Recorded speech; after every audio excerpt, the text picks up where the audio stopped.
Today I'm going to be making a pretty basic form of harness maker's clamp, and that's the clamp that was used to hold leather pieces together while they did the sewing. Hi, I'm Dennis Frechette, and welcome back. Today I'm going to be putting together a pretty simple form of harness maker's clamp. There's no moving parts, it's just two barrel staves that have been clamped together, and the natural curve of the barrel staves provides the spring action that holds the pieces together. I don't think it's the most practical solution to the problem, but it certainly is fairly quick and easy to put together. So if you're interested in just doing a little bit of leather working to try it out, see how you like it, this is definitely an approach you can consider. Hope you enjoy the video. These are the two barrel staves that I'm going to be using for my clamp. They're from a smaller barrel, so I'm going to need to add a leg to the bottom of this clamp to raise the jaws up to a good working height.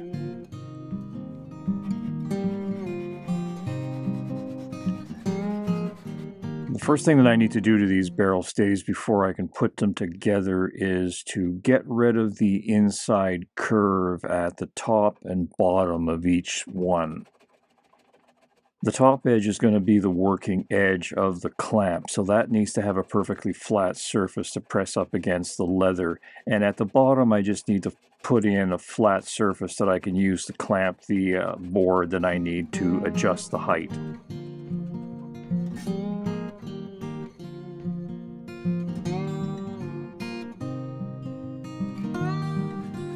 The barrel staves have really sharp edges, so I'm just rounding all those over to make it a little more comfortable to work with.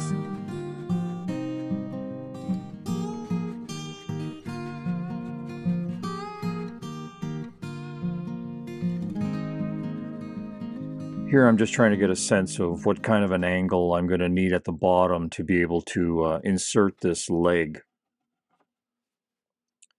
This is purely guesswork. I'm just going to cut the angle as close as I can, and then I'm going to plane it to fit, just trial and error.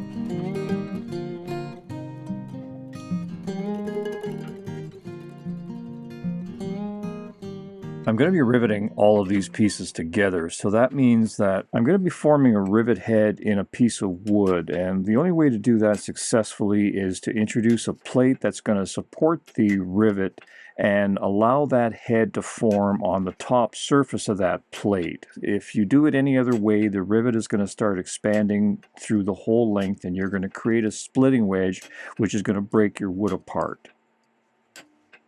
I could have just used round washers for this, of course, but in the spirit of the old country blacksmiths that I used to visit when I was starting out, they really enjoyed an opportunity to show that they were capable of doing some decorative work. They weren't just people that could shoe horses and make basic hardware.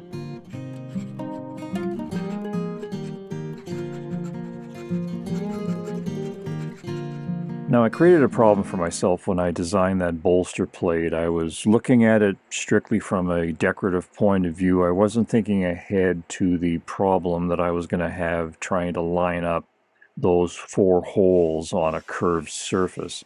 So it was a lot of trial and error. You basically start from both sides, work your way to the middle, and just keep drilling and trying to ease the drill over to make everything line up.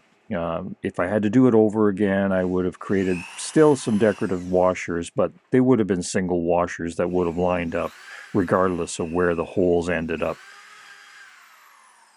And the reason that I just didn't go ahead and remake these washers and, film that is because, as I mentioned earlier, I don't believe this clamp is going to be what I'm looking for, but it's something that I've seen often in a lot of different areas, and I've always wanted to try it, just mainly out of curiosity. So today was the day, so I just went with what I had.